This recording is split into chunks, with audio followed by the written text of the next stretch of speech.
تنزيل العزيز الرحيم لتنذر قوما ما أنزل آباؤهم وهم غافلون لقد حق القول على أكثرهم فهم لا يؤمنون إنا جعلنا في أعناقهم أغلالا فهي إلى الأذقان فهم مقمحون وجعلنا من بين أيديهم سدا ومن خلفهم سدا فأغشيناهم فهم لا يبصرون وسواء عليهم أنذرتهم أم لم تنذرهم لا يؤمنون إنما تنذر من اتبع الذكر خشي الرحمن بالغيب وبشره بمغفرة وأجر كريم إنا نحن نحيي الموتى ونكتب ما قدموا وآثارهم وكل شيء أحصيناه في إمام مبين واضرب لهم مثلا أصحاب القرية إذ جاءها المرسلون إذ أرسلنا إليهم اثنين فكذبوهما فعززنا بثالث وقالوا إنا إليكم مرسلون قالوا ما أنتم إلا بشر مثلنا وما أنزل الرحمن من شيء إن أنتم إلا تكذبون قالوا ربنا يعلم إنا إليكم لمرسلون وما علينا إلا البلاغ المبين قالوا إنا تطيرنا بكم لئن لم تنتهوا لنرجمنكم وليمسنكم منا عذاب عليم قالوا طائركم معكم أئن ذكرتم بل أنتم قوم مسرفون وجاء من أقصى المدينة رجلا يسعى قال يا قوم اتبعوا المرسلين اتبعوا من لا يسألكم أجرا وهم مهتدون وما لي العبد الذي فطرني وإليه ترجعون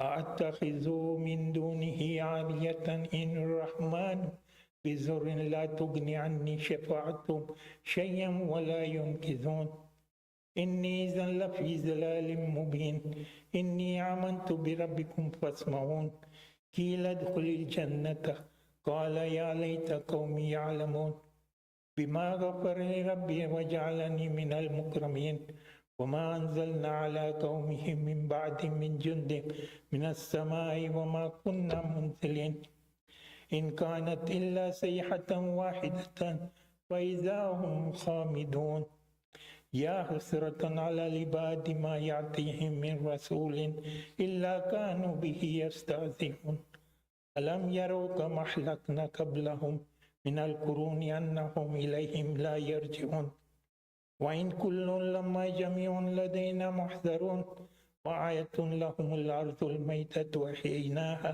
وأخرجنا منها حبا فمنه يأكلون وجعلنا فيها جنات من نخيل وعناب وفجرنا فيها من العيون ليأكلوا من ثمر وما عملت أيديهم أفلا يشكرون سبحان الذي خلق الأزواج كلها مما تنبت الأرض ومن أنفسهم ومما لا يعلمون وآية لهم الليل نسلخ منهم نهارا فإذا هم مظلمون والشمس تجري لمستقر لها ذلك تقدير العزيز العليم والقمر قدرناه منازل حتى عداك الأرجون القديم لا الشمس ينبغي لها أن تدرك القمر ولا الليل سابق النهار وكل في فلك يسبحون وآية لهم أنا حملنا ذرية في الفلك المحشون وخلقنا لهم من مثله ما يركبون وإن نشأ نغرقهم فلا صريخ لهم ولا هم ينقذون إلا رحمة منا متاعا إلى حين وإذا قيل لهم اتقوا ما بين أيديكم وما خلفكم لعلكم ترحمون وما تأتيهم من آيات من آيات ربهم إلا كانوا عنها معرضين وإذا قيل لهم أنفقوا مما رزقكم الله قال الذين كفروا للذين آمنوا أنطعم من لو يشاء الله أطعمه إن أنتم إلا في ضلال مبين ويقولون متى هذا الوعد إن كنتم صادقين ما ينظرون إلا صيحة واحدة تأخذهم وهم يقسمون ولا يستطيعون توصية ولا إلى حليم يرجعون ونفخ في الصور فإذا هم من الأجداث إلى ربي ينسلون قالوا يا ويلنا من بعثنا من مرقدنا هذا ما وعده الرحمن وصدق المرسلون إن كانت إلا صيحة واحدة فإذا هم جميع لدينا محضرون واليوم لا تظلم نفس شيئا ولا تجزون إلا ما كنتم تعملون إن أصحاب الجنة اليوم في شغل فاكهون هم وأزواجهم في ظلال على الأرائك متكئون لهم فيها فاكهة ولهم ما يدعون سلام قولا من رب رحيم وامتازوا اليوم أيها المجرمون ألم أعهد إليكم يا بني آدم ألا تعبدوا الشيطان إنه لكم عدو مبين وأن اعبدوني هذا صراط مستقيم ولقد أضل منكم جبلا كثيرا أفلم تكونوا تعقلون هذه جهنم التي كنتم توعدون اصلوها اليوم بما كنتم تكفرون اليوم نختم على أفواههم وتكلمنا أيديهم وتشهد أرجلهم بما كانوا يكسبون ولو نشاء لمسخناهم ولو نشاء لتمسنا على أعينهم فاستبقوا الصراط فأنى يبصرون ولو نشاء لمسخناهم على مكانة فما استطاعوا مزيا ولا يرجعون ومن نعمر ننقص في الخلق أفلا يعقلون وما علمناه شرا وما ينبغي له إن هو إلا ذكر وقرآن مبين لينذر من كان حيا ويحق القول على الكافرين أولم يروا أنا خلقنا لهم مما عملت أيدينا أنعاما فهم لها مالكون وذللناها لهم فمنها ركوبهم ومنها يأكلون ولهم فيها منافع ومشارب أفلا يشكرون واتخذوا من دون الله عالية لعلهم ينصرون لا يستطيعون نصرهم وهم لهم جند محضرون ولا يحزنك قولهم إنا نعلم ما يسرون وما يعلنون أولم يروا الإنسان أنا خلقناه من نطفة فإذا هو خصيم مبين وضرب لنا مثلا ونسي خلقه قال من يحيي العظام وهي رميم قل يحيي الذي أنشاها أول مرة وهو بكل خلق عليم الذي جعل لكم من الشجر الأخضر نارا فإذا أنتم منه توقدون أوليس الذي خلق السماوات والأرض بقادر على أن يخلق مثلهم بلى وهو الخلاق العليم إنما أمره إذا أراد شيئا أن يقول له كن فيكون فسبحان الذي بيده ملكوت كل شيء وإليه ترجعون صدق الله العلي العظيم الصلوات اللهم صل على محمد الفاتحة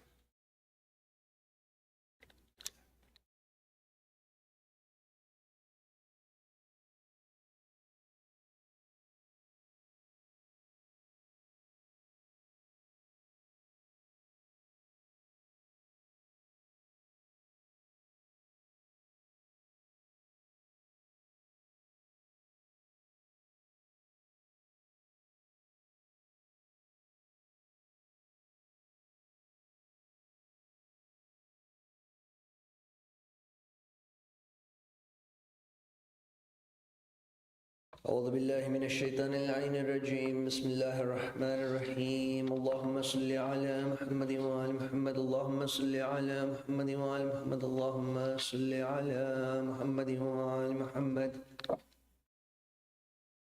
اللهم إني أسألك برحمتك التي وسعت كل شيء وبقوتك التي قهرت بها كل شيء وخضع لها كل شيء وضل لها كل شيء وبجبروتك التي غلبت بها كل شيء وبعزتك التي لا يقوم لها شيء وبعظمتك التي ملأت كل شيء وبسلطانك الذي على كل شيء وبوجهك الباقي بعد فناء كل شيء وبأسمائك التي ملأت أركان كل شيء وبعلمك الذي أحاط بكل شيء وبنور وجهك الذي أضاء له كل شيء يا نور يا قدوس يا أول الأولين ويا آخر الآخرين اللهم اغفر لي الذنوب التي تهتك العصم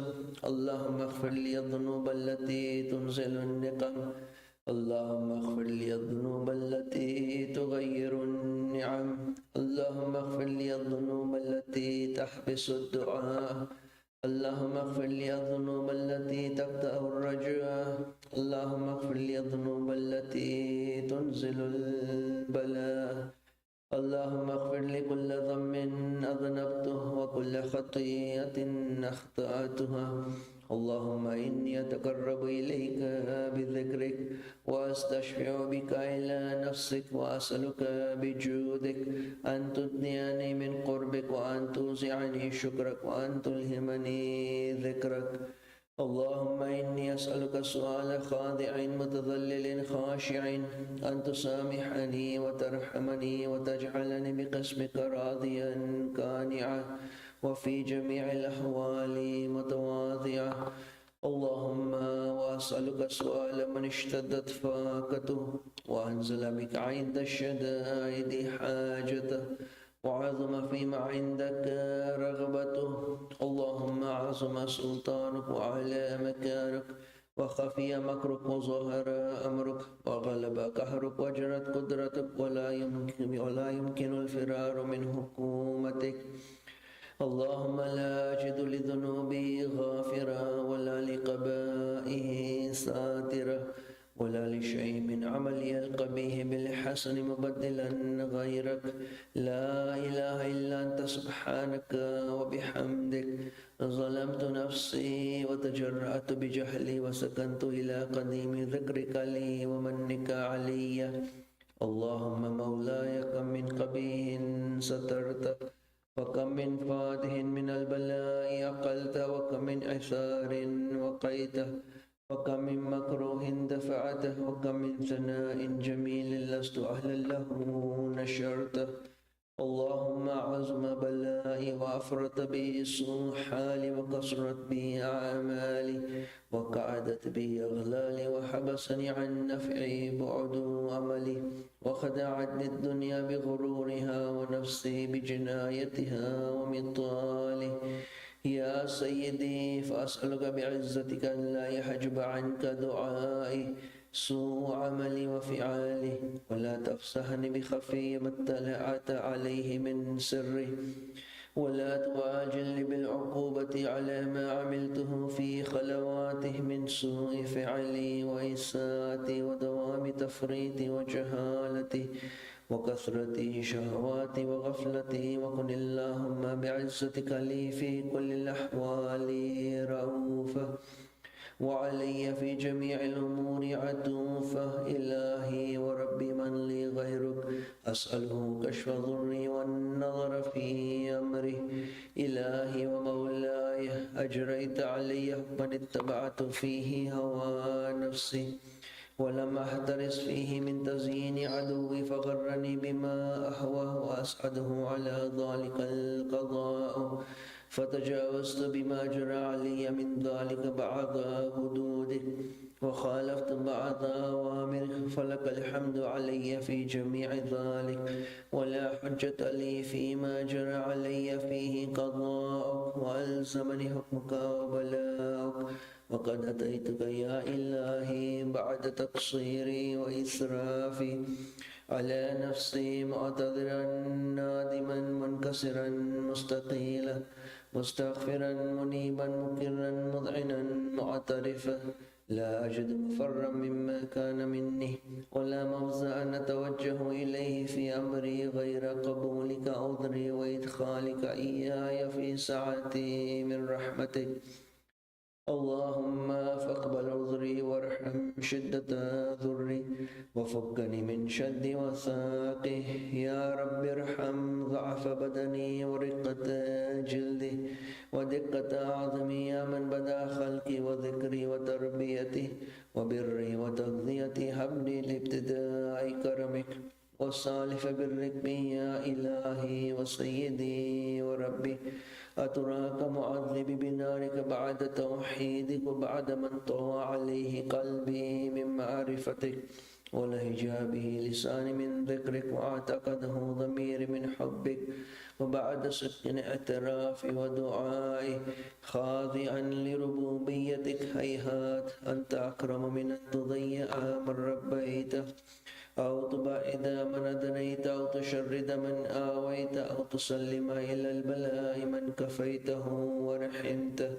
وليت شعري يا سيدي وإلهي ومولاي أتسلط النار على وجوه خرت لعظمتك ساجدة وعلى ألسن نطقت بتوحيدك صادقة وبشكرك مادحة وعلى قلوب اعترفت بإلهيتك محققة وعلى ضمائر حوت من العلم بك حتى صارت خاشعة وعلى جوارها سعة الأوطان تعبدك طاعية وأشارت باستغفارك مذعنة.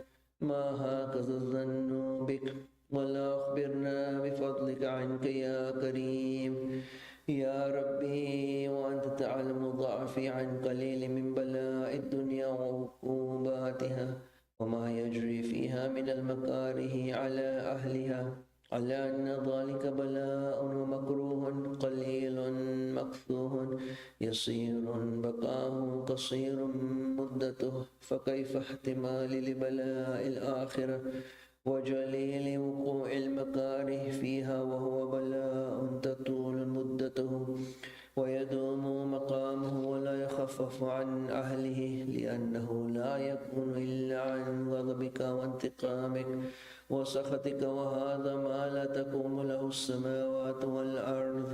يا سيدي فكيف لي وأنا عبدك الضعيف الذليل الحقير المسكين المستكين. يا إلهي وربي وسيدي ومولاي لأي الأمور إليك أشكو ولم منها ضج وأبكي لأليم العذاب وشدته أم لطول البلاء ومدته. فلئن صيرتني للعقوبات مع أعدائك وجمعت بيني وبين أهل بلائك وفرقت بيني وبين أحبائك وأوليائك فهبني يا إلهي وسيدي ومولاي وربي. صبرت على عذابك فكيف أصبر على فراقك وهبني. صبرت على حر نارك فكيف أصبر عن النظر إلى كرامتك. أم كيف أسكن في النار ورجائي عفوك.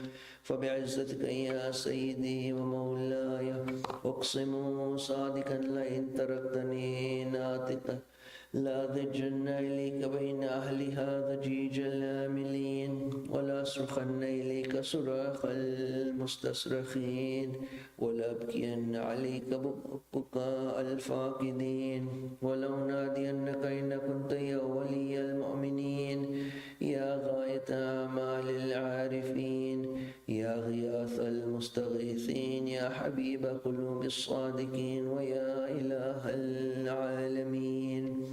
أفتراك سبحانك يا إلهي وبحمدك تسمع فيها صوت عبد مسلم سجن فيها بمخالفته وضاق طعم عذابها بمعصيته وحبس بين أتباكها بجرمه وجريرته وهو يضج إليك ضجيجا مؤمل لرحمتك ويناديك بلسان أهل توحيدك ويتوسل إليك بربوبيتك.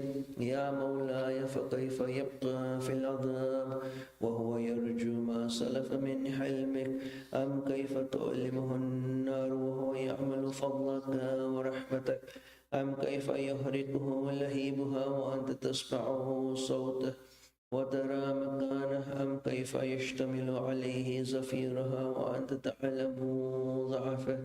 أم كيف يتقلقل بين أطباقها وأنت تعلم صدقه؟ أم كيف تزجره زبانيتها وهو يناديك يا ربه؟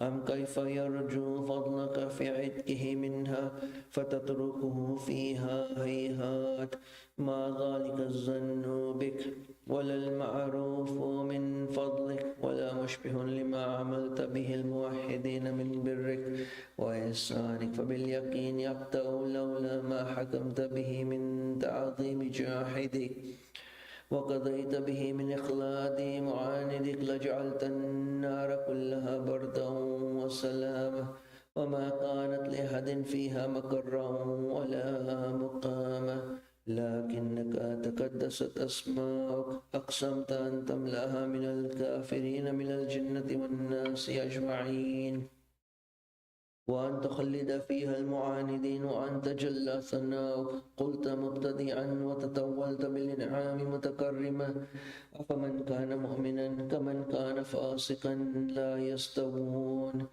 إلهي وسيدي فأسألك بالقدرة التي قدرتها وبالقضية التي حتمتها وحكمتها وغلبت من عليه أجريتها أن تهب لي في هذه الليلة وفي هذه الساعة كل جرم أجرمته وكل ذنب ذنبته وكل قبيح أسررته وكل جهل عملته كتمته أو أعلنته أخفيته أو أظهرته وكل سيئة أمرت بإثباتها الكرام الكاتبين الذين وكلتهم بحفظ ما يكون مني وجعلتم شهودا علي مع جواره وكنت أنت الرقيب علي من ورائهم والشاهد لما خفي عنهم وبرحمتك أخفيته وبفضلك سترته وأن توفر حظي من كل خير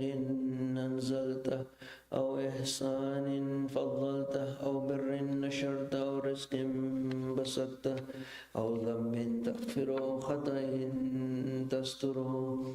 يا ربي يا ربي يا رب يا إلهي وسيدي ومولاي ومالك رقي يا من بيده ناصيتي يا عليما بضر ومسكنتي يا خبيرا بفقري وفاقتي يا ربي يا ربي يا رب أسألك بحقك وقدسك وعظم صفاتك وأسمائك أن تجعل أوقاتي من الليل والنهار بذكرك معمورة وبخدمتك موصولة وأعمالي عندك مقبولة حتى تكون أعمالي وأورادي كلها وردا واحدة وحالي في خدمتك سرمدا.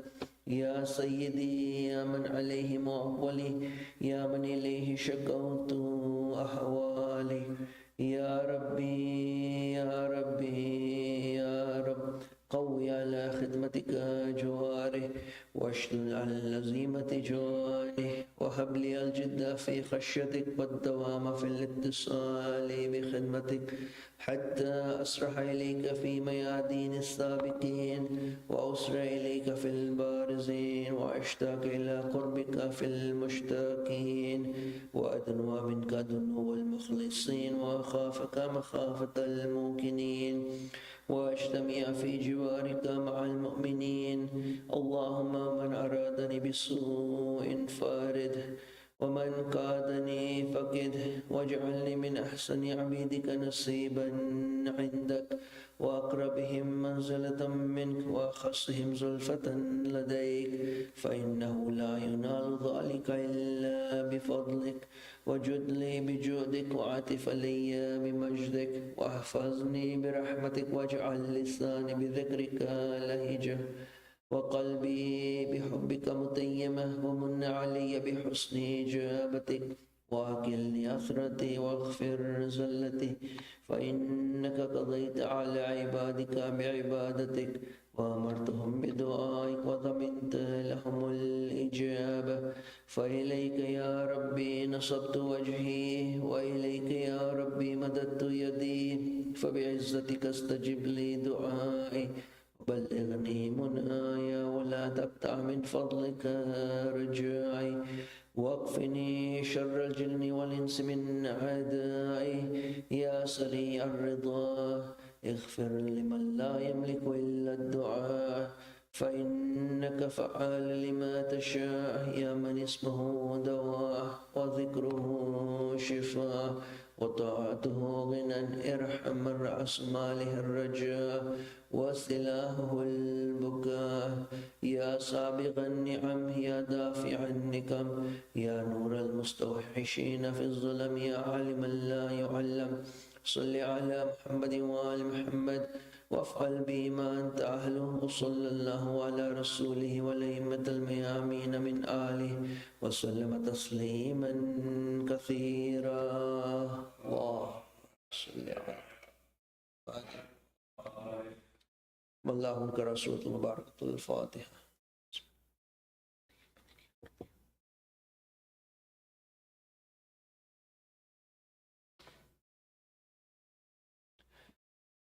Let us recite I am UGB 5 times for Shafai Maries locally as well as globally and for all those who are in need of our du'as.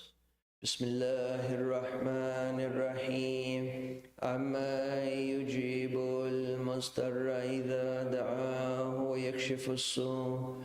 Amma yujibul mustarra idha da'ahu wa yakshifu as-su'. أما يجيب المضطر إذا دعاه ويكشف السوء أما يجيب المضطر إذا دعاه ويكشف السوء أما يجيب المضطر إذا دعاه ويكشف السوء اللهم صل على محمد وآل محمد.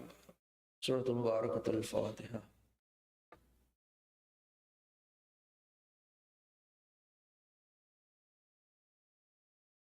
الرحمن الرحيم.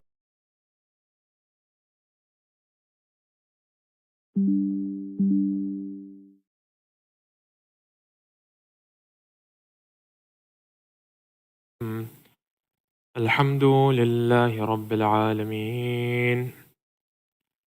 الحمد لله الذي هدانا لهذا وما كنا لنهتدي لولا أن هدانا الله. ثم الصلاة والسلام على سيدنا وحبيب قلوبنا وشفيع ذنوبنا وطبيب نفوسنا محمد بن عبد الله وعلى أهل بيته الطيبين الطاهرين.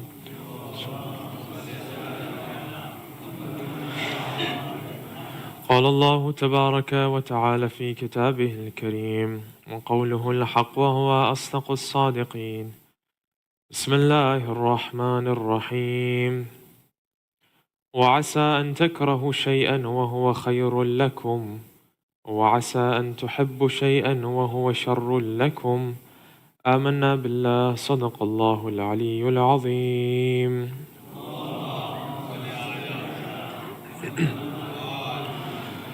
My respected elders, brothers, sisters, Assalamu alaikum jami'an wa rahmatullahi wa barakatuh. In our journey to awaken ourselves in a conscious fashion through introspection, we've arrived at this stage where we now realize that Allah has established two paths for us, or one path with two possibilities. That either we go towards Allah in a fashion where we are grateful, in a fashion where we appreciate and understand what He's done for us, and therefore we submit to Him, or we reject that every type of guidance that comes to us. Either we reject everything outright, or we're very selective in what we accept of this religion of Allah, and then there are certain parts which just don't sit right with me, so I begin to reject them. Allah tells us in the Quran, that's not how I want you to come to me. قُلْ إِنَّ صَلَاتِي وَنُسُكِي وَمَحْيَايَ وَمَمَاتِي لِلَّهِ رَبِّ الْعَالَمِينَ. I want you, but I want everything.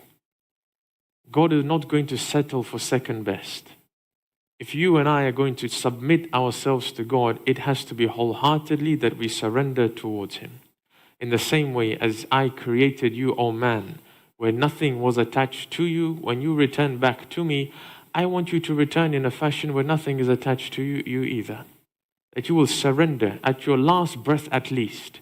Even if you had a rocky start, even in your life you got attached, you detached, you got at the end of your life, you, O man, have to be detached from everything. Otherwise, well then, adabun min ar-Rahman.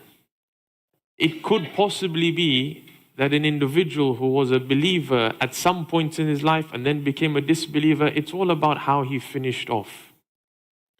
That's why one of the most important prayers for you and I to make is, oh Allah, make my end a good end. How many people have you seen that they were fighting against God, but then they opened their eyes and they moved to a station where now God accepted them. Even at the end of their life, God accepted them. And everything was forgiven. Have you not seen when somebody comes into our religion, into the religion of Allah rather, not ours, but into God's religion, and he becomes a Muslim? What do we say? Al-Islam yajubbu ma qabla. We tell him, don't worry, everything has been erased. By just saying these two sentences, by saying Ashhadu an la ilaha illallah wa anna Muhammadan Rasulullah, that's it.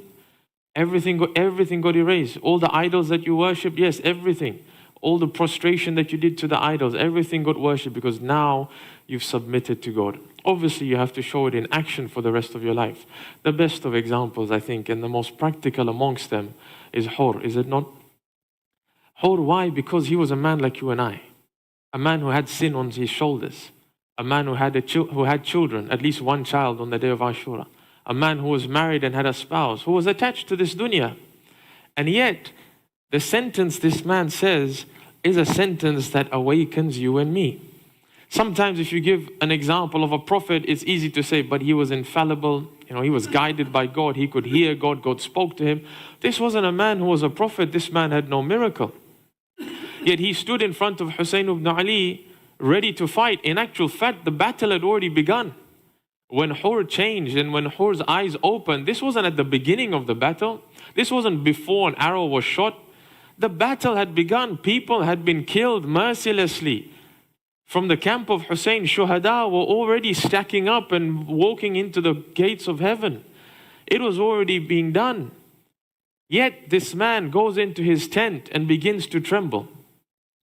And when men come to him, they say, "Oh Hur, if we were asked of the most courageous of men from Kufa, your name would have been at the top of our list. In what state do we see you?" And at that time he says, "I'm making a decision between hell and heaven. And I will choose nothing over heaven. Because now there's been a wake-up call." He could have died. In my opinion, when Hussein alayhi salam asks Al-Abbas alayhi salam, he says, "Can you go to the enemy ranks and ask them for one more night? And tell them it's because we love to worship God." Undoubtedly, the words of the Imam would have been truthful. Yes, him and his companions loved to worship God, but they didn't need that one night. If they had died and if Ashura was on the day of the 9th, they too would have gone to heaven. But giving one more day was one more 24 hours period being given to anybody who stood opposite me, that maybe one person's eyes would open. That same Hur that had the fight taken place on 9th, we would have been cursing him. It's that same Hur that the fight took place on the 10th and you and I are praising him. Why? Because he was a man like you and me. He had vices, he had sins, he had attachments. But when death hovered in front of his eyes, he realized that this temporal world really doesn't mean much at all. Such awakening can come through different things. Sometimes you might see something that will change your life. You might bury somebody and that's it. You've been moved for the next 10 years. You might see your wife giving birth and you'll realize that, no, you know what? The only thing that I was certain of as I held this newborn baby in my hands, I didn't know if he could hear. I didn't know if he could see.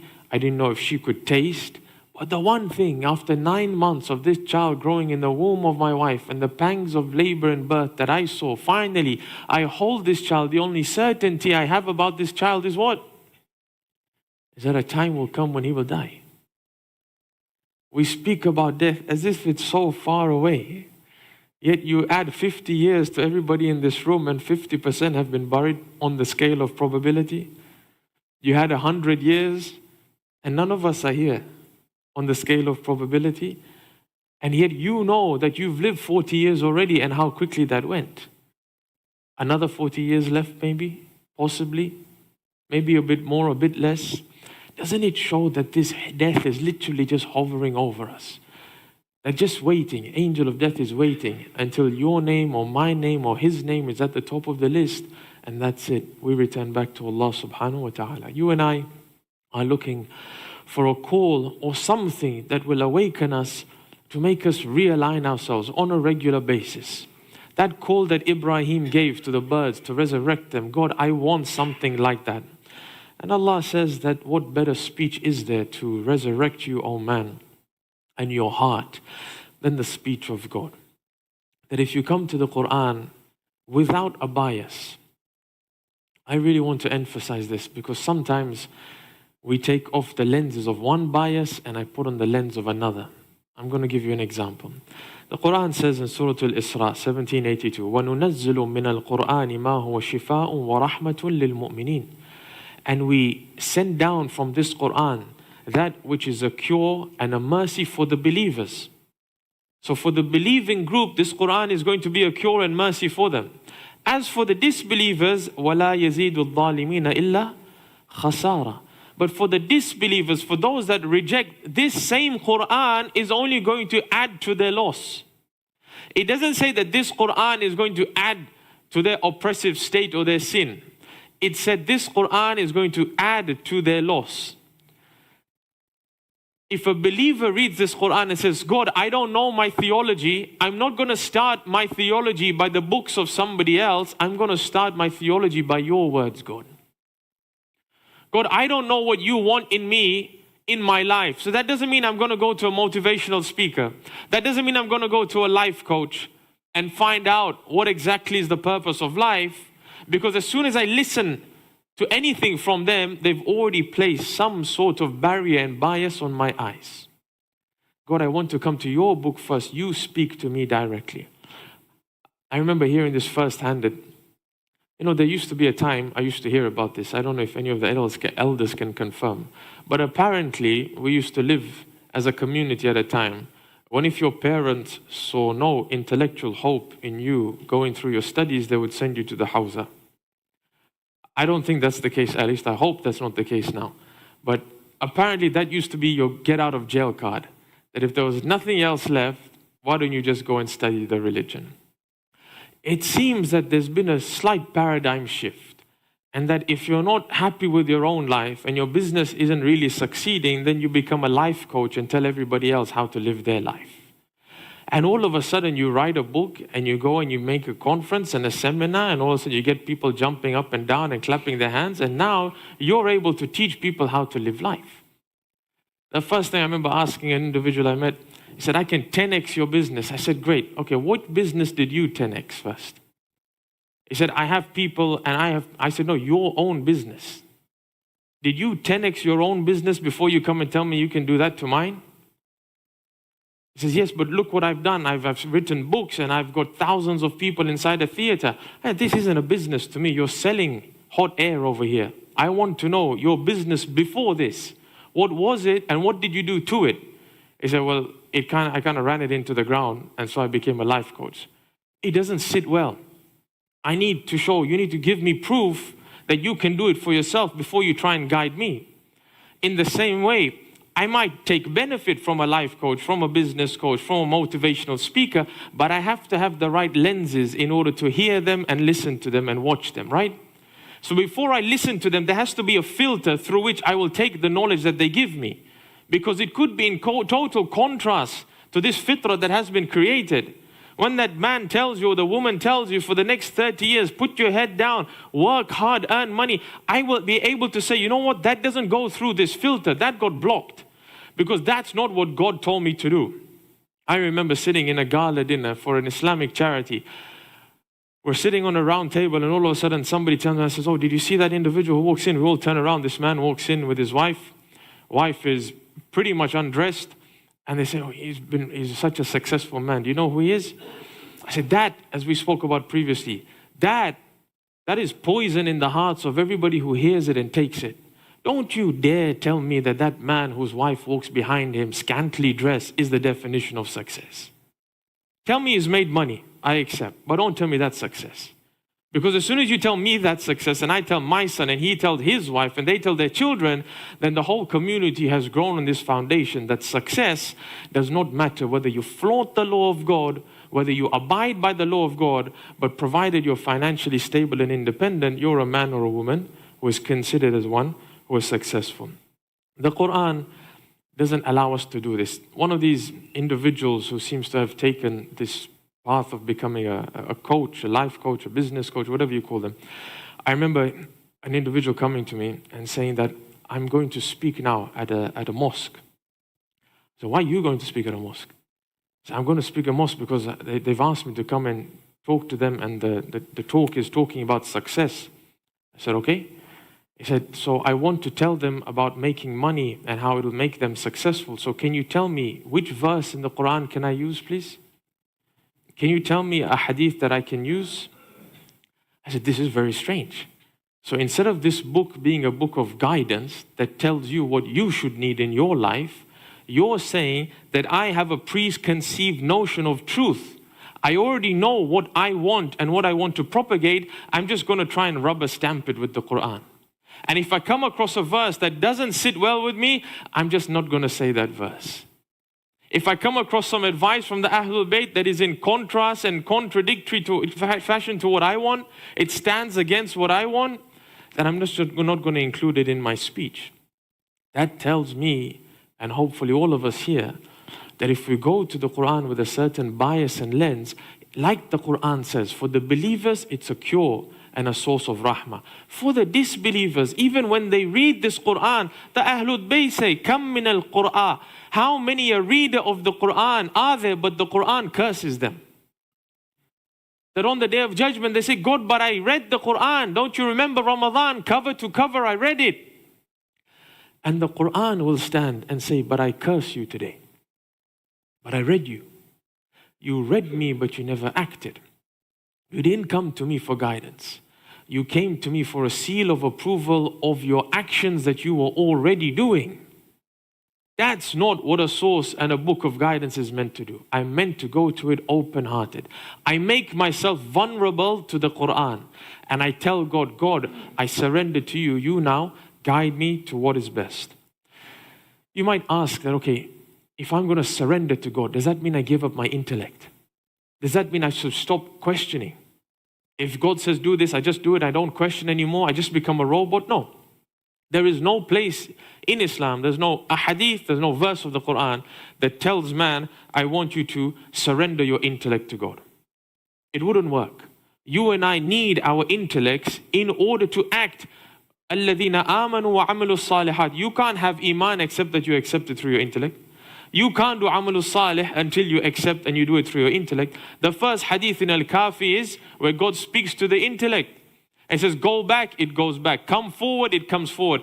Allah says, through you I will reward and through you I will punish. Through the intellect. And that's why you might follow a certain jurist, he might follow a different jurist. He might do his prayers at one time, you might do your prayers at another time. He might do Eid on one day, you might do it Eid on another day, provided it's gone through the intellect. Then on the Day of Judgment, I can tell God, God, I researched, I tried, I've ended up following this individual, this is the rule that I upheld. That's fine. Because there's the intellect which is still being used in this fashion. So what exactly does Allah want from me if not to surrender my intellect? Allah wants that you don't surrender your intellect to Him, but you surrender your will to Him. That through my intellect, I have arrived at the conclusion that He is God. He is worthy to be worshipped. And therefore, I will worship Him and I will question, why am I doing certain actions? And sometimes He will uncover the wisdom to me behind an action. And sometimes He will hide that wisdom for certain actions. If He uncovered the wisdom of every action, then where is the test? Where is الَّذِينَ يُؤْمِنُونَ بِالْغَيْبِ. Where is that leap of faith? It's not going to happen if I knew the reason behind every single action. God, why 7 times round the Kaaba? God, why exactly is my left shoulder, not my right shoulder? I don't understand. But God, I know that you exist. I know that وَأَنَّ إِلَىٰ رَبِّكَ الْمُنْتَهَى, I'm coming to you. I know logically, God, that if I've been striving hard in this world, then you will recompense me in the next. You've sent down guides. Therefore, God, if this is what you want, this is what you'll get. I will give you according to your terms and conditions, not mine. When you read the Quran, have you noticed how God has so many stories dotted around the Quran? The longest, what's the longest story in the Quran? Surat Yusuf. The longest story in the Quran, in one section, in one go, is that of Surat Yusuf. The most oft-repeated prophet in the Quran is Musa. His stories are more, by name at least. But with regards to Yusuf, it comes down in one go, 111 verses, all about Yusuf. Even in this story of Yusuf, when you're reading it, the end goal is not to enjoy the suspense, sentence after sentence. It's not to enjoy the fact that what happened next, he got thrown in a well, now what? Now he gets taken out, then what? And you tell the child, it sounds like a great bedtime story. It is a great story. أحسن القصص بما أوهينا إليك هذا القرآن. The best of stories that we've narrated to you in this Quran. But it's for those people who are going to reflect. The final sentence in the Surah of Yusuf 12:111, Allah says, لَقَدْ كَانَ فِي قِصَصِهِمْ عِبْرَةٌ لِأُولِي الْأَلْبَابِ. In his story, in this story of them, are signs and lessons. Ibrah is lessons. That those people who think they'll be able to take lessons from this. One of the lessons I want to share from Surah Yusuf before I continue in other parts is the end of what happens. Remember what happens to this child, 6 or 8 years old, gets thrown, has a dream first. And his father tells him, don't say this dream to your brothers. They're going to plot. You know how the plot took place. And you know the proof that Yaqub had that Yusuf was still alive, according to a hadith? He sends his children find and he says, you can take Yusuf. Yusuf goes to play. They throw him in the well. What's the first thing they say? Uqtulu Yusuf. The first thing blood brothers say about each other is the easiest way to get rid of him, let's kill him. And then somebody else comes into the mix of the brothers and no, let's not kill him, let's just throw him in a well instead. 6-year-old, can you imagine? A 6-8-year-old being picked up by his brothers, the ones that he's been yearning to go and play with, and they take him and they throw him into a well. When they come back, the first thing they did, they took off his shirt, right? When they come back, they present the shirt to Yaqub, crying and wailing, full of the blood of a wolf. And they say, our father, Yusuf, he was killed and devoured by a wolf.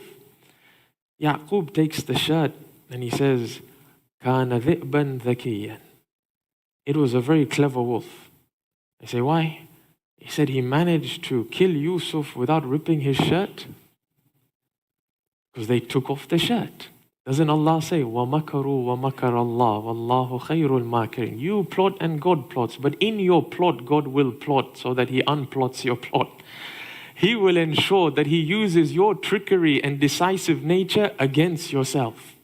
He doesn't have to get in the mix. A miracle doesn't have to occur. He'll just use your finite intellect, oh man, where you think you're going in the right direction, and He will make you slip and the truth will come to surface. At the end of the story, after everything has happened, sold as a slave, worked as a slave, Zulaykha one time, the rest of the women another time, in prison out. Finally, he meets his father. He meets his father. But all this time, has Yusuf been content? Yes. All this time, has he submitted to God's will? Yes. When Yaqub meets Yusuf after years, when his eyesight has gone and now he regains it and he sees Yusuf.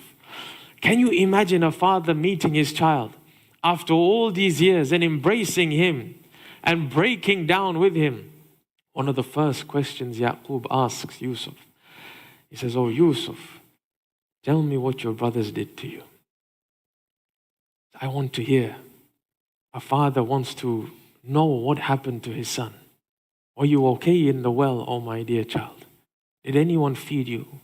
Was there a day that you went hungry? It's gone past us, but as a father, it's left a hole in my heart. I want to know, oh Yusuf, tell me what your brothers did to you. And Yusuf turns to his father. He says, oh father, let me tell you what Allah did to me. It'll be a very different story. If I tell you what my brothers did to me, that's when I haven't surrendered to God's will. That they threw me into this well. My own brothers. This brother will never forgive those brothers if he doesn't surrender to God's will. This brother will always hold his brothers to account. This brother may not even forgive his father. Father, why did you let me go? This brother will never do anything good to the Aziz and to that entire country of Palestine. Why? Because he'll say that you are the people who locked me inside a prison. Instead, he says, if I tell you how I surrendered to God, that when they threw me in the prison and there was no one to feed me, but Allah sent a caravan to come and pull up that bucket. That when they looked at me, what were their words? They said, Hada ghulam, this is a young child. Ya bushra, hada ghulam, it says in the Quran, good news. They went to get water. The good news was not that we got cold water. The good news is we've picked up a boy, let's sell him. From the perspective of the dunya, yes, look at what my brothers did. They sold me as a slave. From the perspective of surrendering to God, look at how God took care of me. That they sold me to the best of the best. Oh Father, had they not sold me in the way they sold me, I would have been a laborer in the farms. But instead, I worked in the best of palaces. I ate the best of foods. I had the best of clothes. I slept on the best of beds. It's not a perspective change in life. A perspective comes and goes. This is man's heart surrendering in totality to Allah subhanahu wa ta'ala. Another thing Yusuf did to show you and me the submission, and we come to the conclusion shortly about how the wisdom of God unfolds if you surrender to God's will. Look at when he goes to prison. Look at how he speaks to God. One of the first talks that we had was about conversing with God. Yesterday somebody asked me, he said, do you mean that we shouldn't ask from God? I said, of course not. The Quran says, Ud'uni astajib lakum. Call upon me, I'll answer you. Anything you want, ask God. Allah tells Musa, ask me for the salt of your dough, the lace of your sandal. Ask. But there is a way to ask. Right? The child, like I said, has his birthday wish list to God. And just say, God give me, God give me, God give me. That's not a relationship. Ask by all means, but there's a way to ask. Look what Yusuf says. When those ladies pounce upon Yusuf and they tell him, either you come to us or we're going to ensure that the king puts you in prison, Yusuf turns to God and he has a conversation. At that point in time when he's being threatened by either this relationship which will go against God and morality or go to prison, he doesn't stop and he doesn't turn to God. He says, God save me. He doesn't say that. Even at that point in time, he has a conversation with God. Surah Yusuf 12:33, he says, قَالَ رَبِّ السِّجْنُ أَحَبُّ إِلَيَّ مِمَّا يَدْعُونَنِي إِلَيْهِ. Oh God, he doesn't say, God send me to prison. That would be incorrect. Why should somebody ask to go to prison? Instead, he says, oh God, prison is preferable to me than what they're asking me to do. If there's only these two options, God, I want to show you, then rather than being a free man externally, I would rather be a free man internally and go to prison. Because in prison, I will find you, but in going to them, I will lose you, God. وَإِلَّا تَصْرِفْ عَنِّي كَيْدَهُنَّ أَصْبُ إِلَيْهِنَّ وَأَكُمْ مِنَ الْجَاهِلِينَ. God, if you don't take me away from their plot, I might incline to it. I might incline, meaning that I have not inclined. I might incline to it, and I might be of those who are ignorant. This is not a man who has surrendered his intellect. Look at the way he's speaking with such eloquence. Rather, he has surrendered his will to God. God, whatever you wish, I surrender. I know that you are going to make what's best for me. I'm going to try and bring it into practice, but just bear with me until I go through one more point in Surah Yusuf, just to show you how the plan of God unfolds if you surrender to him. When Yusuf is now sent to prison, remember he never asked for prison. It's not that God accepted his dua and sent him to prison. He never asked. He said, God, if these are the two options, then I would prefer prison over immorality. Now Allah subhanahu wa ta'ala sends him to prison. He goes to prison. In prison, he's still being accused outside, is he not? That this is the man who, according to everybody else, wanted to do something with the wife of the Aziz, and therefore he was sent to prison. Then all of a sudden, just before those two men who are with him are released, what does Yusuf say? Same chapter, 12:42 now. وَقَالَ لِلَّذِي ظَنَّ أَنَّهُ نَاجٍ مِّنْهُمَا. Yusuf turns to that one. You remember there were two in prison, right? One of them is going to die shortly. One of them is going to live. He turns to the one who's going to live. And he says, اذكرني عند ربك. Just make mention of me with your Lord, with the king. Now shaitan comes in. And shaitan thinks that he can put his hand into the plan of God. So now shaitan comes and makes that individual forget the mentioning of Yusuf to this man, to the king. I have read some strange tafasir where people will say that the reason why shaitan made him forget is because Yusuf, instead of asking God, please release me from prison, he was asking this man. And so as a punishment to Yusuf, Allah, through shaitan, makes this individual forget. This is a bias. If you read the Quran with such a lens, you will begin to bring about any conclusion. Stick to what is external. What is external and apparent is that shaitan is the one who made this individual forget, nobody else. Shaitan made that individual forget the mentioning of Yusuf. Now ask yourself why.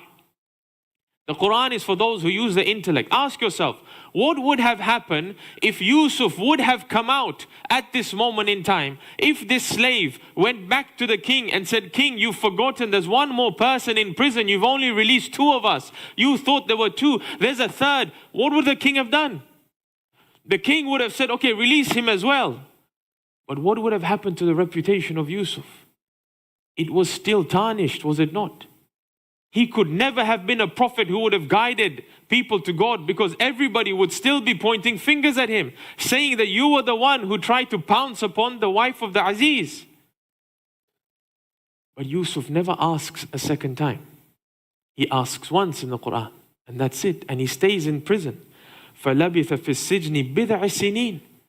And he remained in prison, and we kept him in prison for many a period, for many years later on. Why? What was the plan of God? God, are you trying to punish Yusuf? God says, if you surrender to me, you will notice how my plan unfolds for you, not for me. I have nothing to benefit. It's you who I wish to benefit. You are my servant. You surrendered to me. Do you remember there comes a time now where this same king has a dream and he can't make sense of it? So he turns to his people in his palace. He says, tell me, what does this mean? Adghathul ahlam. These are strange nightmares that I'm having. Can somebody interpret it for me? Now that individual says, I can get its interpretation for you. Now he runs to prison. He says, oh Yusuf, tell me, what is the interpretation of 7 lean cows devouring 7 fat cows and 7 corns? Tell me, Yusuf, what exactly is it? What would you have done in the position of Yusuf at that time? I know what I would have done. I would have done exactly what I said shouldn't have been done yesterday. Yesterday I said guidance should never be sold off. Yesterday I said that we should never place a barrier to entry into guidance. If it was me in that prison, I would have said, I will tell you the interpretation of the dream after you go and tell the king that I'm still in prison. I'm going to barter with the king here, right? With guidance. Allah shows us in the story of Yusuf, when somebody seeks guidance, even if you have been unjustly dealt with them, guidance is something that you have to give to everyone. When they stood in front of Hussein ibn Ali, ready to kill him, he didn't hold back guidance from them, did he? Even until the last moment, this man was trying to guide them. That was his duty and obligation. You can never place a barrier to entry, let alone a monetary barrier to guide people. Here it's an interpretation of the dream. Yusuf interprets the dream. The man goes back. He interprets the dream for the king. The king says, okay, bring him to me. Now you can barter Yusuf. Now the slave goes back. He says, Yusuf, the king's calling you. He says, now wait. Now there's no more guidance needed. Everything's clear. You've been taken to God. No questions about God, about theology, about religion. Okay, now I'll barter. Now I'm in the driving seat. Now you go back to the king and say, I'm not coming out until he asks the wife of the Aziz what happened. I'm not going to come out until my reputation is clean. You tarnished it, you purify it. And now all of a sudden, she confesses to what she did. Hindsight is 20/20, is it not? But if we all had hindsight before the test begins, there is no test. The test is not knowing the result, but relying on God to get you there. That's what surrendering means. That I know that I love God and He loves me. And if this is what He wants, this is what He'll get. Is it going to make my life difficult? It might. But I know the end result is something that God will be pleased with and that I will be pleased with. If I'm going to bring it into practical terms, and I hope to give you the answer tomorrow. In practical terms, let's bring surrendering to God into our daily life. If I'm going to try and close on a property, I've been searching for a property. I've been trying to buy a house for my family. Finally, I find a house that's checking most of the boxes. So I put in an offer. And now they reject the offer. Now I'm at a crossroads, right? It can go one of two ways. I can up the offer one more time, or I can say, you know what? I made the offer. This is a sign of God, and now I need to surrender and rely on Him. I don't make a second offer. That's one course of action. And you might say, but Yusuf only asked about coming out of prison once. Correct. Yusuf did. But when Zakaria wanted a child in this very same Quran, he says, وَلَمْ أَكُمْ بِدُعَائِكَ رَبِّ الشَّقِيَّ. God, I've never been let down in my prayer to you. That means he's been asking for a child continuously. So that means I should go back and put a greater offer into this house. God, which one do you want? Do you want me to stop and not put an offer? Or do you want me to continue to put an offer? That's practicality now, is it not? This was all theory to an extent.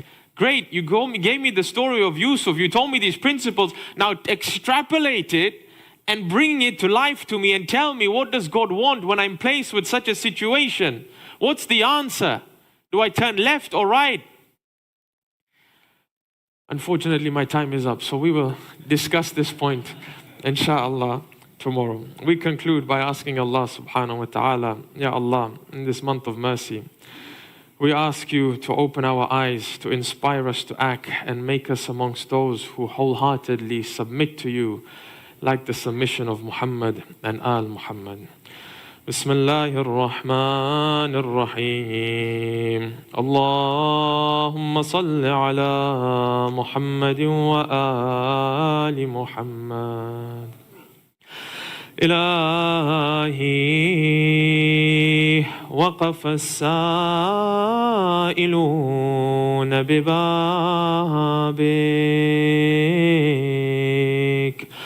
ولا هذا الفقراء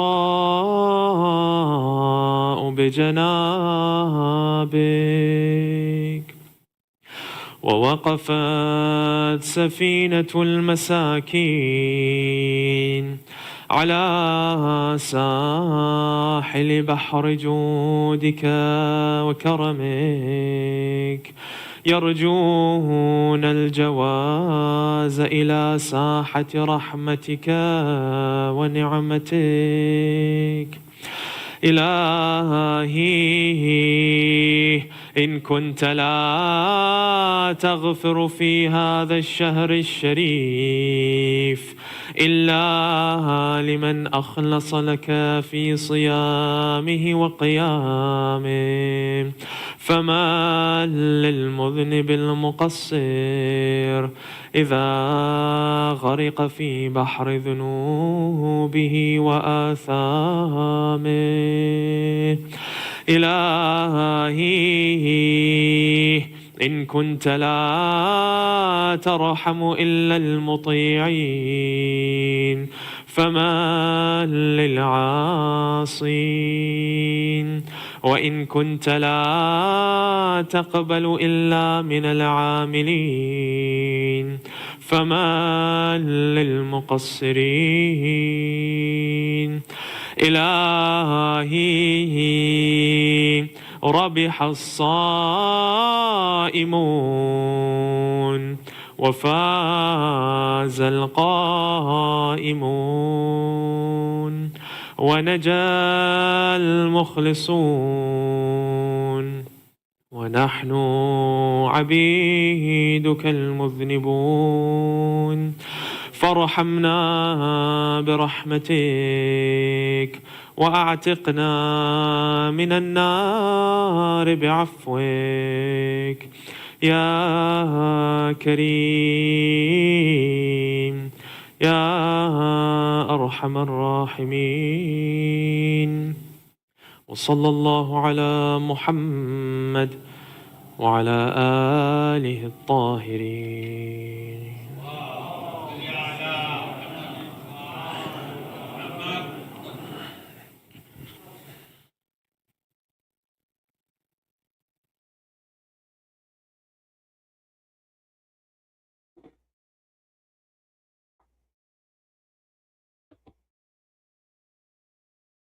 زيارة. اللهم صل على محمد وآل محمد. بسم الله الرحمن الرحيم. السلام عليك يا أبا عبد الله، السلام عليك يا ابن رسول الله، السلام عليك ورحمة الله وبركاته. السلام عليك يا وارث عبد المصطفى الله، السلام عليك يا وارث نوح النبي الله، السلام عليك يا وارث إبراهيم خليل الله، السلام عليك يا وارث موسى كليم الله، السلام عليك يا وارث عيسى روح الله، السلام عليك يا وارث محمد حبيب الله، السلام عليك يا وارث علي أمير المؤمنين ولي الله، السلام عليك يا وارث محمد المصطفى، السلام عليك يا ابن علي المرتضى، السلام عليك يا ابن فاطمة الزهراء سيد نساء العالمين، السلام عليك يا ابن خديجة الكبرى، السلام عليك يا ثار الله ابن ثاره والوتر الموتور، أشهد أنك قد قمت الصلاة وآتيت الزكاة وأمرت بالمعروف ونهيت عن المنكر وأطعت الله ورسوله حتى أتاك اليقين، فلعن الله أمة قتلتك ولعن الله أمة ظلمتك ولعن الله أمة سمعت فذلك فرضيت به. يا مولاي يا أبا عبد الله، أشهد أنك كنت نورا في الأسلاب الشامخة والأرحام المطهرة، لم تنجسك الجاهلية بأنجاسها ولم تلبسك من ملهمات ثيابها، وأشهد أنك من دعائم الدين وأركان المؤمنين، وأشهد أنك الإمام البر التقي الرضي الزكي الهادي المهدي، وأشهد أن الأئمة من ولدك كلمة التقوى وأعلام الهدى والعروة الوثقى والحجة على أهل الدنيا، وأشهد الله وملائكته وأنبياءه ورسوله أني بكم مؤمن وبإيابكم موقن بشرائع ديني وخواتيم عملي وقلبي لقلبكم سلم وأمري لأمركم متبع، صلوات الله عليكم وعلى أرواحكم وعلى أجسادكم وعلى أجسامكم وعلى شاهدكم وعلى خائبكم وعلى ظاهركم وعلى باطنكم. السلام عليكم ورحمة الله وبركاته. السلام عليك يا أبا الفضل العباس ابن أمير المؤمنين، السلام عليك يا ابن سيد الوصيين، السلام عليك يا ابن أولى القوم الإسلام وأقدمهم إيمانا وقمهم بدين الله وأحبتهم على الإسلام. أشهد لك أن نصحت لله ولرسوله ولأخيك فنعم الأخو مواسع، ولعن الله أمة قتلتك ولعن الله أمة ظلمتك ولعن الله أمة استحلت منك المحارم وانتهكت حرمة الإسلام، فنعم الصابر المجاهد المحامي الناصح والأخ الدافع عن أخيه المجيب إلى طاعة ربه الراغب فيما زهد فيما فيه خيره من الثواب الجزيل والثناء الجميل، والحقق الله بدرجة آبائك في جنات النعيم. السلام عليك يا ابن رسول الله، السلام عليك يا ابن نبي الله، السلام عليك يا ابن أمير المؤمنين، السلام عليك يا ابن الحسين الشهيد، السلام عليك أيها الشهيد وابن الشهيد، السلام عليك أيها المظلوم وابن المظلوم. لعن الله أمة قتلتك ولعن الله أمة ظلمتك ولعن الله أمة سمعت بذلك فرضيت به. السلام عليكم يا أولياء الله وأحباءه، السلام عليكم يا أصفياء الله ووداءه، السلام عليكم يا أنصار دين الله. السلام عليكم يا أنصار رسول الله. السلام عليكم يا أنصار أمير المؤمنين. السلام عليكم يا أنصار فاطمة سيدة النساء العالمين. السلام عليكم يا أنصار أبي محمد الحسن بن علي الولي الناصح. السلام عليكم يا أنصار أبي عبد الله. بأبي أنتم وأمي طبتم وطابت الأرض التي فيها دفنتم وفزتم فوزا عظيما، فيا ليتني كنت معكم فأفوز معكم فوزا عظيما. السلام عليكم ورحمة الله وبركاته. السلام عليك يا مولا ابن مقبول المولى. السلام عليك يا قريب القربى. السلام عليك يا سلطان يا أبا الحسن علي بن مسرد. والسلام عليكم ورحمة الله وبركاته. السلام عليك يا صاحب الزمان. الأمان الأمان الأمان من فتنة الزمان، من شر الكفار، من شر الشيطان. السلام عليك يا خليفة الرحمن. السلام عليك يا شريك القرآن. السلام عليكم ورحمة الله وبركاته.